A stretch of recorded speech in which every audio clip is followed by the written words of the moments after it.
Welcome, everyone. This is Jamie Flinchball, host of People Solve Problems, and today we have a special guest, Scott Willoughby. Scott, how you doing? How you doing, Jamie? I'm doing great. Really glad to have you on here today. A little introduction. Scott's the Vice President of Program Excellence for Northrop Grumman.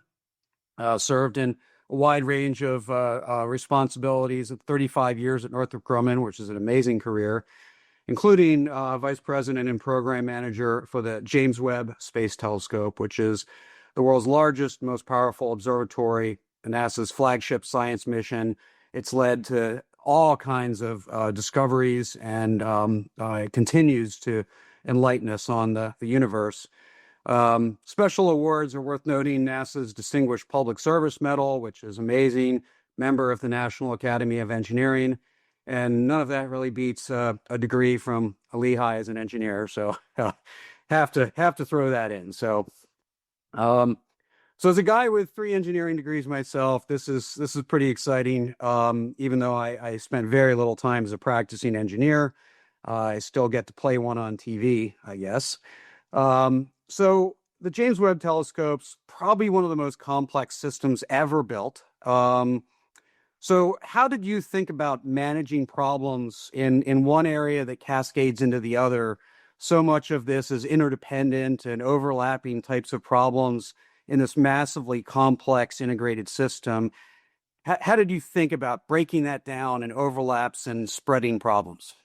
Yeah, there's two answers for this question, and one of them is the classic, and I'll use the phrase systems engineering. And how do you do anything that's hard is about breaking it down to smaller and smaller pieces you can digest, right? And I know that sounds so easy to say. It's very complicated, right? But if you take a telescope, right, that's 7 times bigger than Hubble, right? Let's set the stage, right? An optic that's 7 times bigger, and also has to operate at minus 400 degrees Fahrenheit, right? Hubble basically works in ambient and it looks at optical wavelengths. Webb is looking at infrared, this oldest light in the universe that's been redshifted, so we needed to be colder than what we're looking for. So now you got a big optic. It's got to be cryogenic temperatures, and it has to work perfectly because we're sending it a million miles away from Earth, right? So you got all of these challenges in there. But all right, it's a telescope. I already mentioned it's an optic, and I mentioned it's got to get cold. So now we have a sun shield, right? It's a spacecraft, so it has a bus. And behind the optic, you want to collect infrared light, so you have instruments. All right, now I just got one thing broken down into 4, right? And now you go to what are the more complicated pieces inside the instruments, right? You got focal plane arrays and submirrors that are right scraping, wavelengths off and this and that, or the sunshade shield is made up of, thin membranes that are, helping us channel heat in the direction that we wanted to, but also cables and pulleys, so when we stow it, we can deploy it. And so you keep going down there, but to ensure you're going to get the performance of things that are so complicated and very disparate, the other simple answer is don't trust yourself. Everything we did on Webb was done in basically in twos. There wasn't a model that predicted performance that we did where we trusted ourselves. We had independent people challenge it. NASA did a second model. So NASA and Northrop Grumman each had an integrated model that especially took into account thermal performance and then dynamic performance. Really simple. If you're pointing a telescope at light that came from 13.5 billion years ago, you kind of got to be pretty stable, right? In there. And even small changes in temperature, right, that go through the system are going to make mechanical things shrink and grow, right? All of that. So that integrated performance is an insanely detailed model. Back in the days when we were doing our first models 15 years ago and there wasn't the computer systems, we had rooms full of computers, right? And then you had to wait sometimes 3-4 days to get results back. Mm-hmm. NASA repeated that whole process. And then we challenged each other and we had to make sure that we were coming to the same answer. So when you have something that's really hard, I think a simple answer is somebody else independently verifying what you're doing. And that could be very powerful, right? It could happen in small scale things, right? Where just another team, you get to do it. But when it really matters, you can't trust yourself. I love that. I want to kind of dig on that sort of competing models or duplicate models.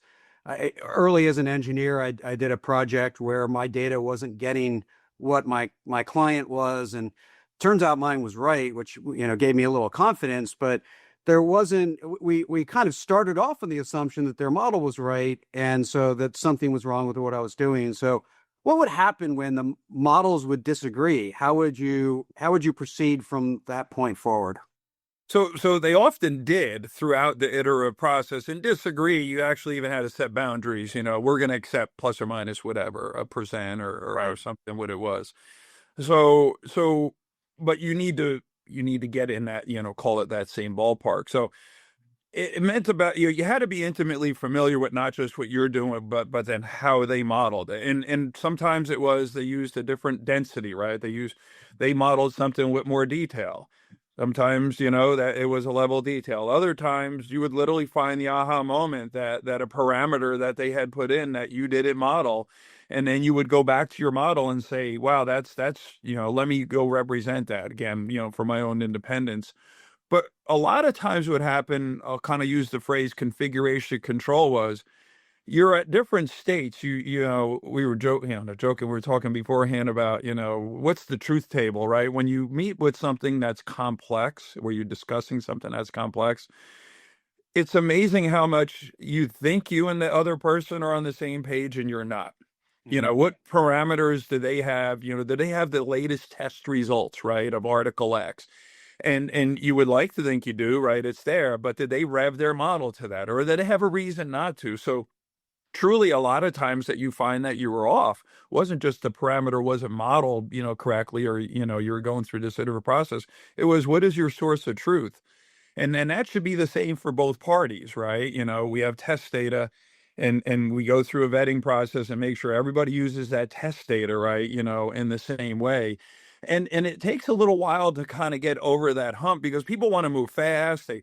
They also sometimes fast means I don't want to communicate as much. I just want to get in my office, right? I want to sit there and leave me alone. And this is what engineers like to do. It's a bit of the introverted nature, right, of engineering is to get what you can and do it.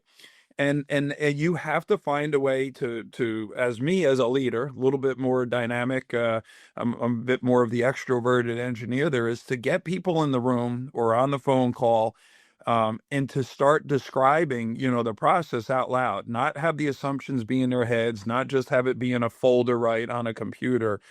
And a lot of what very technical work is it's about getting people to talk to each other Hmm. because not one person knows every aspect of the system, and you do go work in your own temporal lanes, right, where you're moving faster or you chose to do something in a different sequence of events. But when you want to now say is it same, you got to be at the same level of maturity, right, with the same basis of facts, et cetera, even though it's a different modeling method. So communication is huge, and getting engineers to agree that being in a conference room for an hour is worth it as opposed to the lab. Yeah. No, that really speaks to a cultural challenge. Building a culture, a learning environment, where it's okay to be wrong because that's where we learn.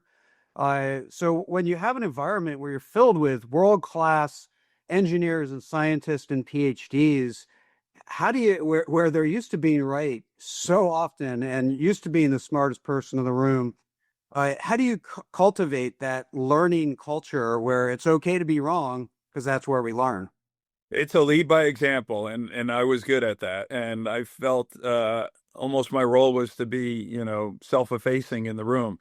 And as the leader, I'll tell you, I go back to my childhood and I thought I'll never be a teacher, right? Because they have to always have the answer. How could somebody ever be a teacher, right? They're in the front of the room, no matter what, the student asks, they have to be right. And then I got in the company as an engineer and I'm like, I'm never going to be a manager. I can't be a program manager. I have to know. I'm never going to be, this level. And I've moved my way not into a teacher, but effectively I am now. I'm a coach in the system, and I'm teaching new generations of program managers. But what I realized was there's a fallacy in thinking that being a lead meant you have to know everything. Mhm. You don't. As a matter of fact, it's how do you leverage folks, right? And how do you want people smarter than you in the room. Now, when it comes to your point about being wrong, it is a lead by example, because I will intentionally go into a space where I'm asking a question that I may think I know the answer for, or I may be pushing it from a different dimension, right, to try and get a layer below. And in effect, maybe I'm asking the wrong question, right? Or, what they'll say, the stupid question in the room. But that's how I get to truth, is I'm asking some challenging question. I'm like, oh, all right, I didn't think of that right. So, and then I rephrase what somebody says to me, and I use their words and I echo them back in my words. And then we start converging on things. And when you start using that, approach in the room, people will start modeling that back, right? Mhm. They'll start, realizing their job is to hear what somebody else says.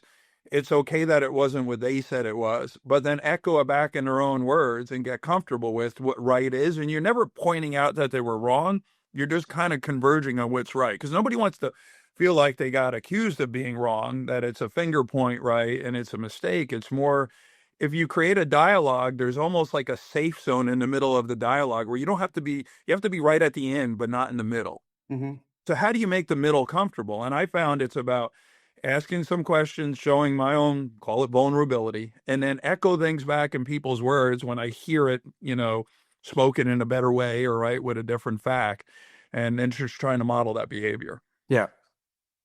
I love that, and that's that's part of setting the example, setting the culture, leading through example. That creates the experiences for others to believe that we actually mean it. And of course, we have plenty of historical precedent for what happens in the space program when we lack some of that openness. So taking that learning culture into a more technical problem, or maybe a program problem, this is unlike many sort of space programs and most engineering projects where you can iterate, right? This wasn't James Webb 1. um, and so, in an iterative approach, you get to, design something, test it, watch it fail, improve it, and then do it again and again and again. Um, this is a massively risky program, million miles from Earth. You really can't fail once you launch. So how did you create an environment where you could experiment, where you could iterate, where you could understand what could go wrong before we're out in space with the one and only James Webb Telescope? Yeah, so there's so many ways to cut it, but at the lower levels, you want to fail, right? You want to put a piece into a thermal vacuum chamber and go higher and lower than your predicted on orbit model. You don't initially want to fail, but you want to see where the extremes are. And there are certain tests where you actually will take a structure to failure, because you want to know, where does it break? And then, oh, by the way, did your model predict that, right? Called model to hardware correlation. So the iteration, right, needed to occur as early in the process as possible, because later in the process was the most expensive, right? And you could put 3 or 4 pieces together into one system and test it. And if it's good, that's great, right? I kind of got those 4 things, independently. I put it in and then I tested and it worked. But once it's wrong, you're taking those 4 things apart, figuring out which one of the 4 is. So you actually have to believe that the turtle is going to win the race. You have to believe that, we use the phrase crawl, walk, run, right? That spending the time at the lower level is worth it. And it's so easy to bow to the pressure to say, well, if I just go one step further, right? I mean, we all know it. We do silly things, right? If I just carry these 5 things in my arms out to the garage, and of course, you don't want to do one at a time, and then you trip and fall and something goes, right? I mean, silly analogy, but you get it, right? Yeah. So we really took things and split it down. And as we talked about that system engineering problem, I mean, we do the hardest tests at the lowest level. And then you're really trying to confirm only new interfaces as you go to the higher level. So you're really trying to iterate as much as you can at the lowest level. And in space, and in many places, we have a term called qualification, and that literally means that you're going to an extreme, right? More, colder or hotter, under more stress, right? Whatever it is that the thing is going to be subjected to. And you actually have to over design for that, because what then you're doing is you're making your aggregate design more robust for something you didn't model perfectly, Mhm. right? So you have to build this margin in, and it's why in space we see a lot of things that we will say have a 3-year mission life or a 10-year mission life lasting, 10 years or 20 years, until they run out of fuel or something else goes. Because the number one, the hardest day in the life of any satellite is usually day one. Mm-hmm. And you spend so much time designing for a mission life this long, but all of the things happen. In our case, day one was 6 months long, is when you do the initial deployment, the first time you point at the sun, the first time you turn a box on, the first time you open a window for the optics to see something what's in there. Once you get through all the firsts, you're not on easy street, right? Because there's a whole lot of things, and there are things that are the grade, but you really have to over design, right? To get over, we'll call that initial hump, surviving a rocket, being subjected to, the vacuum of space, hitting that cold temperature as an integrated system, and, or the cables and, going all in the right places, again, as they contract. So for me, it's all about taking the hardest punch you can as early as possible and as low as possible, and then building up. And like I said, it's way too easy to cut steps 2 and 3 out and go from 1 to 4 because you feel confident, or you think your model was better. And on Webb, we couldn't do that. Yeah, that's great. I love the model hardware correlation. Those that study engineering history will remember the Wright brothers, who had the flight tables, sort of the lift and the wing design tables, and they as they tested them, they weren't getting the right results, and they're like, everybody in the world believed these tables to be right, and they said, no, we're gonna build new tables, a new model from the ground up, and that really was a huge part of their many breakthroughs. Yeah. I like to say reality is the arbiter of the truth, so we can believe anything we want until we test it against reality. So as you did all that testing and all that design, you have a wide variety, an inventory of problems to solve, to engineer. Some of those just required what I would call engineering solutions. We just need to find the right spec, the right material, the right strength, whatever it is. It's just an engineering problem to go about in a straightforward way. Other problems would require, no, we need to go back to first principles and rethink how to do it. But knowing when to go one path or the other is almost intuitive. How do you know, of all those inventory of problems, we just need to keep engineering, and when do we need to go back to first principles and rethink everything? So let me answer it a little bit different. Let me frame it this way, and I think it fits well with the context of our conversation. And I got a great story, right? And as we had to deploy the sun shield, the first thing you have to do is you have to stow it. It's like a parachute. So when it's deployed, it's the size of a tennis court, right? It's 80 feet long by 40 feet wide. The top of a rocket is only 16 feet wide, right? It's a 5-meter fairing, right? So we're folding this thing up and we're pinning it down.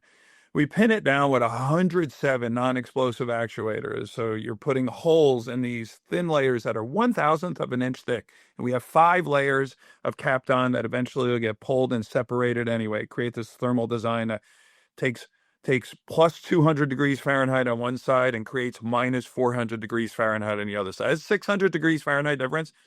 That is equivalent of, about 10 million SPF if you had to get sunscreen, right? So but we have this challenge, but it's very physical. So when we fold it up, 5 layers that collapse and then they fold, and every time you fold 5 layers over, now you have 10 layers, right? You do that, 10 times, you actually have 55 layers, right? And then to hold them to the structure to survive launch so they don't flap and damage themselves, you got to put a pin through them and then fasten it on both sides. 107 places, right? So we put these holes, all these things. We had to align these holes. We get it. We build it. We test it. We release the devices. We open deploy it, and we see in a handful of places on layers that tears are starting. That those holes, 50, in some cases 40, whatever, they have to be perfectly concentric when this pin goes through, right? Otherwise, they nick a corner, right? And they did. And I'm like, this seems like an intractable problem how is this ever going to be zero? And oh, by the way, if you start with a tear in the membrane, the risk is, right, it propagates, further. And we put rip stops in there anyway, but to a point where it would degrade performance. So So we've got engineers and we're like going to the first principles, and we got origami experts, right? We're folding things, right? We're kind of putting stuff in. But what I'm most proud of is on Webb, everybody had a voice, right, on this project. And what engineers need to learn is you have to listen to the people who build what you design. Hmm. So the answer to that question was a technician who's the person installing the pin, not the person designing, how the hole's going in there. So the technician who's got to go up there. And I always had it, I would get my team together every 3 months, all of them, technicians and directors, right, in the same room, and I feed them snacks and I tell them what was going on and, share the milestones, get people seeing where the vision was. Well, one of our technicians says, listen, I got this thing in my tackle box. I'm a fisherman, and I call it a squid jig. And it's got this compliance. It's got like legs, right? Like an octopus, whatever. It's funny. He goes, "What if I make something small? And if we put a string through and then we put that in and we pull it in, that will softly, in a compliant way, knock those holes aligned so that they're more perfectly aligned when we put the pin in. We build this space class squid jig, right? Go in, and every one of these places kind of pull this thing through, pin it. The second time we deployed it, perfect." So what you really got to need to do, whether it's first principles, or some other, whatever elegant engineering solution, is you have to get all of the disciplines to contribute. Hmm. Because sometimes it's the complication of the engineering. Sometimes it's how it's put together. And there's often a void between those two places, right? Everything that you design has to get built and then usually assembled to a higher level assembly, and sometimes put in an initial state to get to a final state in there. And when he, brought that up, and it, not direct to me, and that bubbled up the food chain, and he didn't feel like, I'm not going to go tell these PhDs, I'm just a fisherman, technician. The fact that he opened his voice in there solved one of the most complicated problems we had. I love that story. No need to even react. Just just let that story sink in to every engineer out there. So with the little time we have left, I want to switch a little bit to higher level leadership, kind of beyond the team. There's a lot of people with a lot at stake here: Northrop Grumman, NASA, Congress, etc. Um, and every junior engineering manager that runs into a problem is always worried about, do I even tell people, or just do we fix it? Because once I tell people, they're going to think the sky is falling, and I'm going to get help I didn't need. So even a junior engineering manager struggles with how much transparency to give. How do you balance transparency with building confidence, answering questions? How do you manage all those stakeholders to know that we're headed somewhere in a messy journey? It's a wonderful thing for people to learn, and trust me, you also learn it through experience. You don't get it right. And I'm going to give you the recipe. I'm going to give you my recipe, and then you'll go, perfect it in your own, kind of walk of life. But let me tell you this: when you have to go in and tell somebody after something went wrong that it went wrong, sometimes you want to hold on to it longer, figure out if you can write it right, or come back in with the solution at the same time as the problem. And it's a bad place to be in management, because the longer it takes to learn something, the less options you have. Time, right, is ticking. So as painful as it is to tell somebody that, so then my strategy was to do it on the other side, though, right? I would spend every 3 months speaking to the stakeholders on Webb. And my thing was, I'd always go into those meetings and tell them, what did we talk about the last time I was here? How did that go? What am I doing today? But then more importantly, I forecasted into the future and said, but when I come in the next time, we're going to do something that's really challenging. And oh, by the way, we may get some results that we're going to have to iterate on, but we're preparing for that. We have a plan B, right? If we have to change the metal, we're designing another metal over here, or whatever it is. If you start getting comfortable telling people where the risk is, then when you come to the realization, or whether it was successful or you learn something in there, it's easier, because you're going back to a conversation you already had before you failed. Mm-hmm. So you have to talk about where the challenges are before they come get behind you. And then it's easier when you get to that point and you have bad news to say, well, the bad news is a realization what I told you, right? Was risky. Or did I understate the risk? Okay, and this one I did, right? On there. And once you get people starting to talk in the future, then the president as the present as it aligns to that makes it that much easier. If you hide the future and keep coming in with the surprises, even the successes as surprises feel kind of good, like these aha moments. But it's better to build that anticipation of we're going to come on this big test, and they know it's hard test. So when it's successful, it just feels that much grander. So talk about the future before you get there. And it's so much easier to talk about it when it's in the present. That's fantastic recipe. I always tell leaders that think there's a decision between what I tell people and what I don't. It's really a decision between what I tell people and what they make up on their own. And so fill that void, Yeah. communicate, let them know. So last question, it's sort of a big one, but I'm looking for a tight Yeah. answer that encapsulates this for you. If you were talking to someone stepping into a similar role, they're brand new, they're going to take on a huge, long-term, complex project, what would be your advice to them as they're starting out? Take a deep breath, and realize it's not going to go perfect. And go talk to others who've been in that role before, and they will share for you how imperfect their journeys were. Because this stature and this pedestal you put them on, whether I would meet with a general who had 4 stars on their shoulder, right? Or a CEO or a COO or a sector president, or now myself, and this is what I share is, you got to realize that those bumps in the road, growth doesn't occur without discomfort, just plain and simple. Mm-hmm. And you want to avoid it, but it's inevitable.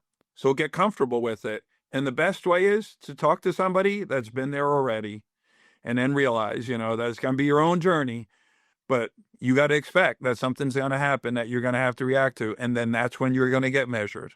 It's not in your perfection, it's how you respond to the adversity. Fantastic. Great advice. And thank you for coming on, sharing your insights. And I can't say this to every guest, but also thank you for helping us expand our understanding of the universe. Yeah. That's a good way to finish. Great to see you again, Jamie. Thank you.